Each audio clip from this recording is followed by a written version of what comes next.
Welcome to Breaking Solo, how solopreneurs break barriers, build brands, and embrace the future of business. Welcome to another episode of Breaking Solo. So glad that you're with us again today. And my guest, I'm very excited to have Philip Jayhawk Chan. Thank you for being with me today, Philip. Thanks so much for having me here, Donna. It's a pleasure. Thank you. Tell the audience who you are and what you do. So I am a CEO athlete. I got into business because I love all things MBA related. And that's why I pivoted out of medicine to get into entrepreneurship. And right now I am blessed to run a private investment firm, Lightspeed Investing, where we represent a group of medical professionals who are now investment professionals. Awesome. That's a great ride. Yes, it is. So tell me, what inspired you to go on your own initially to become a solopreneur?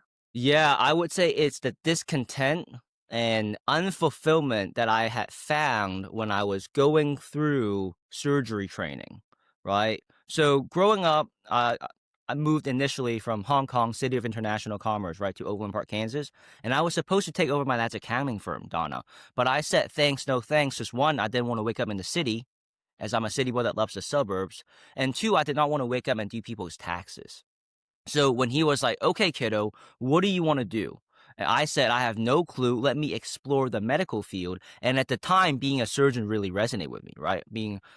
Having been an athlete my whole life, hands-on aspect, intellectually challenging aspect, and the lucrative aspect, right, of a surgeon's salary. But ultimately, when I was really immersed in the training, I found a couple of things. Number one, I was interested in either becoming plastics, orthopedic, or cardiothoracic surgeon, but I was not passionate, right? I spotted that. And number two, the journey of becoming a surgeon actually had diminished my natural personality because I was the generation of the new MCAT, right, which is the admissions entrance exam that you take before med school, and the new MCAT's 8 hours. Right? So not 4.5 because they added the new sociology and psychology section. So the only time I got to talk to people when I was talking my mock exams is when I would go get Starbucks, when I would be on my food breaks.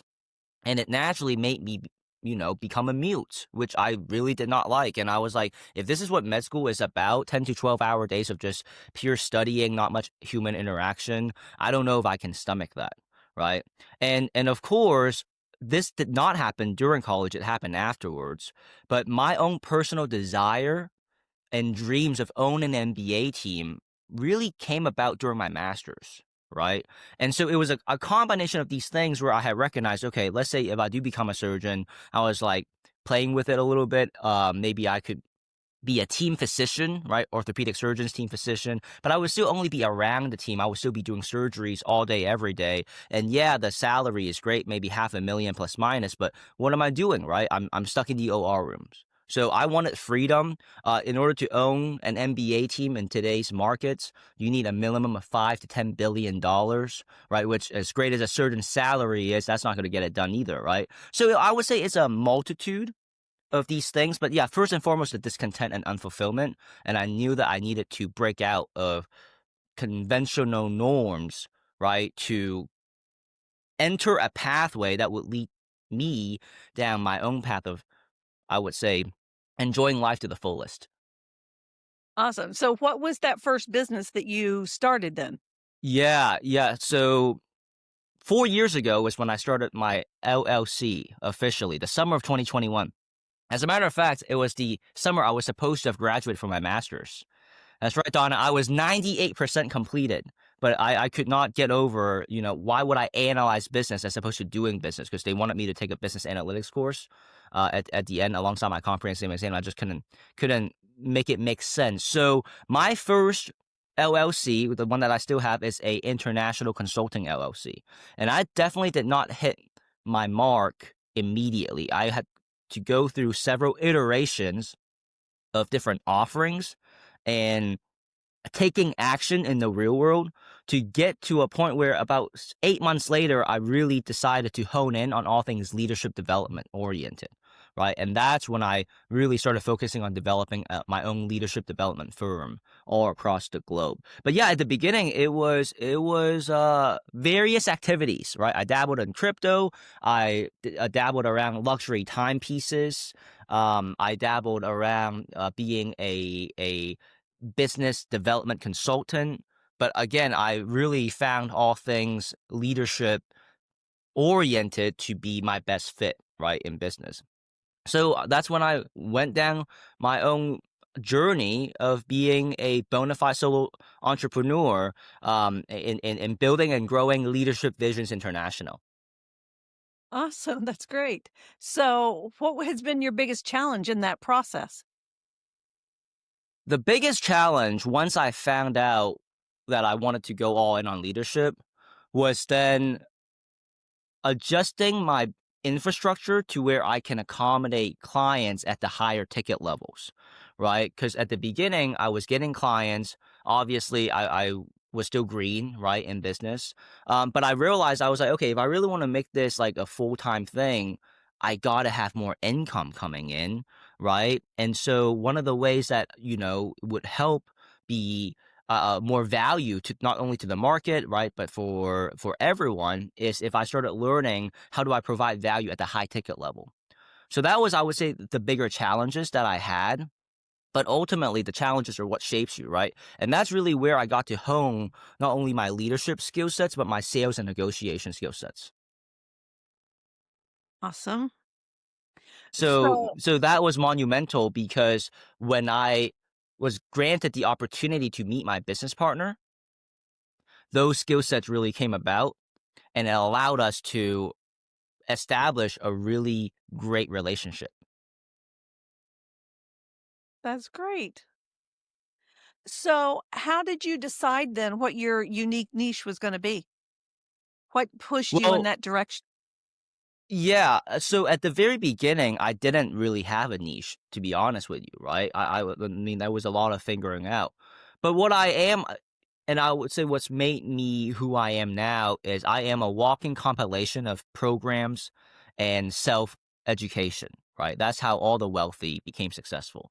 So for me, when I was learning my leadership, learning my sales and negotiations, and I ran into my business partner, it was the complementary relationship that we could have that where, when I recognize, oh, he is a wizard in the markets and he has certain skill sets to offer, right? But because I've been investing in myself so much that I had things to bring to the table too, so that naturally, when we had got together and decided to run a business partnership test trial, it allowed him to ultimately deliver and me to deliver as well, right? And then after about 3 months or so, the rest was history, and that's when I, bona fidely speaking, earned my way into presidency.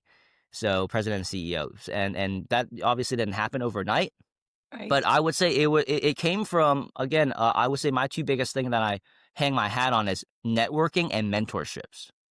Networking and mentorships. I would say, if you're considering going to college, um, unless you're really trying to be a doctor, lawyer, or engineer, that is an outdated way of being successful now. If you put yourself in rooms with high caliber business owners, right, where you actually shook hands with people, you used the money that you would for college, and you attended workshops, seminars, business events, conferences instead, and you pour into books, um, and educate yourself, right, on the skill sets that you need to sharpen, right, a lot of great things can happen. And the best part was because my business partner is a former internal medicine physician, right, it allowed us to really have camaraderie together. So because of that partnership, and he has a 15-year track record being owner of this firm. I was able to figure out what my niches were specifically right off the bat because of his extensive experience. But when it was just myself, yeah, it was difficult. I mean, I was mainly talking to business owners because those are the people that I was shaking hands with, right, at events and conferences. Yeah. That's amazing. So, how long did it take you to go from that solo to in business with your partner? Wow, that was about right under a year. Yeah, Okay. like right under a year. Because I had gotten clarity. I remember this because I had attended um, Grant Cardone's GroveCon, 10X GroveCon back in 2022.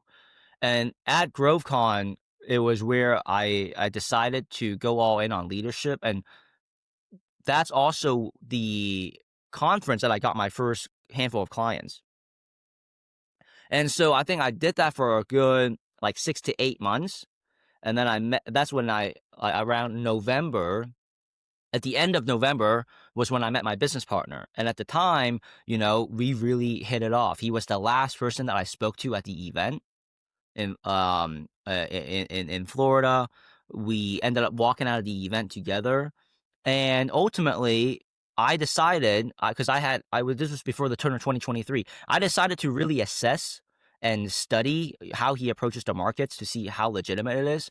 And once I had my decision, I decided to basically adjust my schedule for 2023, and I got rid of like 85-90% of my calendar so that I could make room to learn from my business partner, who at that point was my mentor, right? Because I decided to become a client after about a month of reflecting, to learn from him, to learn how to invest in the markets the right way. And so at the beginning, it was great. I learned how to take a couple $100s to over a couple of $1,000. But more important than that, it was during those intimate client conversations that allowed us to recognize, hey, there might be something here, right? Let's explore it.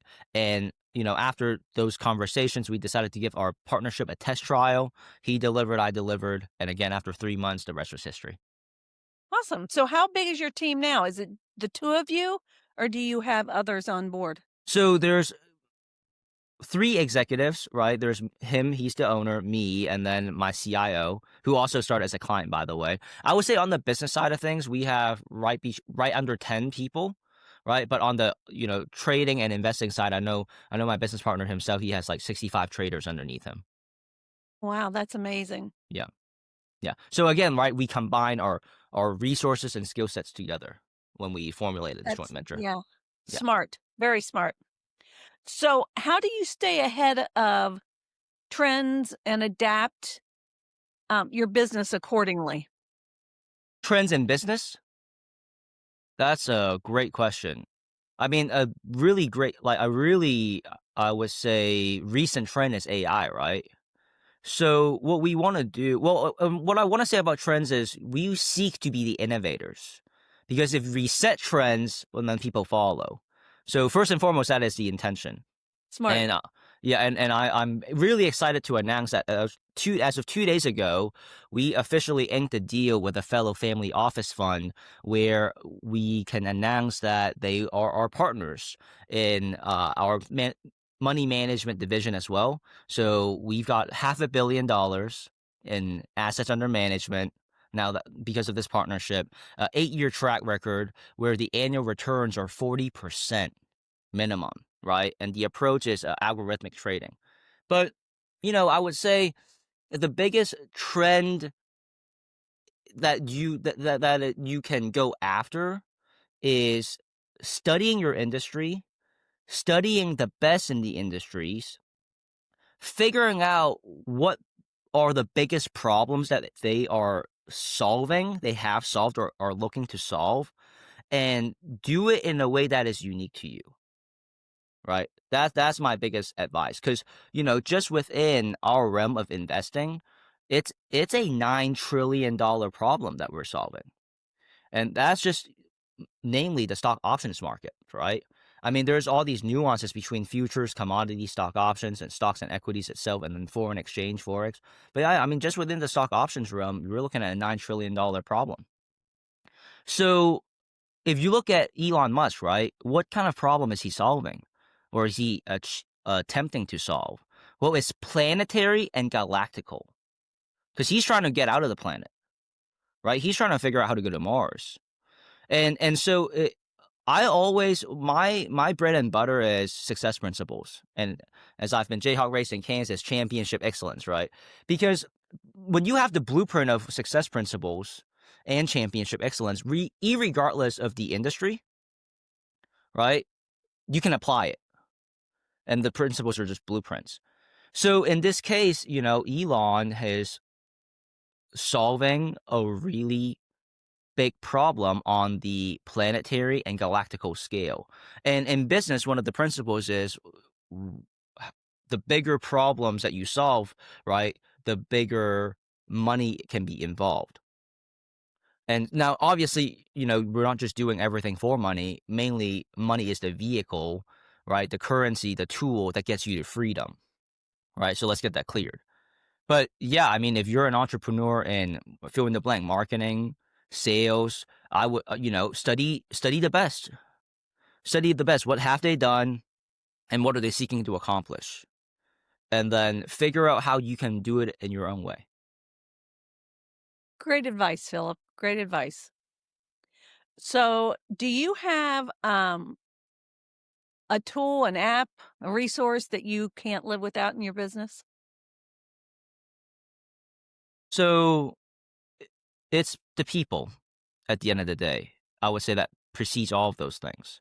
Yeah. And so my tools and my apps are my team that I cannot live without.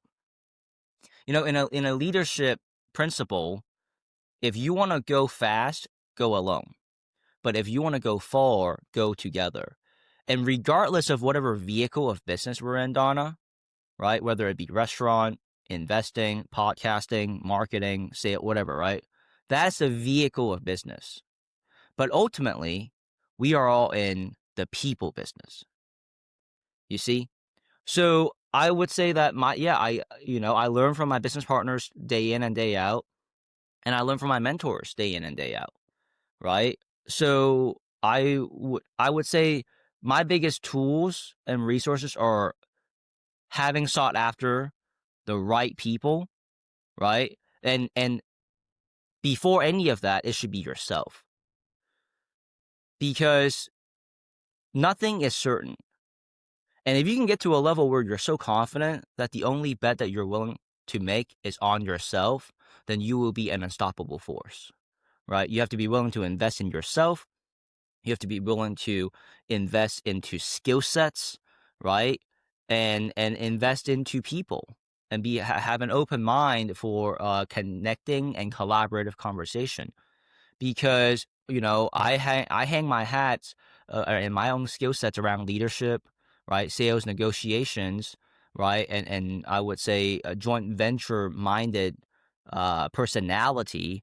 But my business partners bring something very unique to the table that would probably take me years to develop. And even if I did put years into it, I may not be as good as them because they naturally, right, are great at those certain things, right? Everyone has I would say,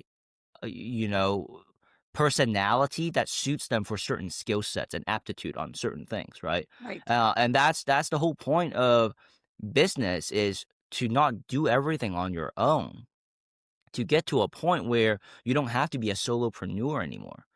Because my God, I mean, you have to realize, like, even if you had 3 people working 10 hours a week, that's an additional 30 hours that you don't have to tack on, you know? So, yeah, I think that's really important is people, because we're talking to solopreneurs right now, right? And solopreneurs, you can only be at so many places at once. You have to initially wear so many hats, right? So that's the biggest tool and resource, Donna, is having the right people and knowing how to find the right people. Yeah, absolutely. Yeah. So, if you could go back and do one thing differently than you know now, what would that be? I don't think I would. Oh, good. I really don't think I would. Because everything that I have done has set me up for where I am now. And had I not gone through the unfulfillment phase in my life with being immersed in medicine, I wouldn't be able to come out and I wouldn't have this story where ultimately that's why our business partnership is so strong, because it's not just business. There's multiple layers to our relationship, right? There's that medical camaraderie. Remember, he's a former internal medicine physician. I myself was an aspiring surgeon, and we both did not find fulfillment in the medical field, right? And so he's also an international city boy, right? He's born and raised in London. I'm born and raised in Hong Kong. Well, born in Hong Kong, raised here in Kansas. And we both love the markets, and we both knew that we needed to get out of medicine to actually study how the wealthy creates wealth, right? And otherwise, I wouldn't be able to look at this firm as the make money firm that it is today, right? Because the way that we describe it is very similar to diagnosing X-rays, CT scans, and MRI scans. When you diagnose these charts the right way, you can actually print money and convert the markets into your own ATM machines. But if I didn't have that medical background, right, I wouldn't be able to provide those kind of analogies. Okay, that's amazing. Okay, it's been a pleasure having you with me. Thank you. Tell the audience how they can learn more about you and what you do. Find me on LinkedIn, Philip J. Hock Chan. Shoot me a message. Let me know that you found us through listening to this podcast, and my team will make sure to get back to you. And if you want to learn more about how to properly build a business or anything investing related to the markets, Philip J. Hock Chan on LinkedIn. Thank you so much. It's been a pleasure. Thank you. If you're listening and you haven't subscribed yet, please do so now. And while you're there, write us a review, like the podcast, and we'll see you next time. Thanks so much.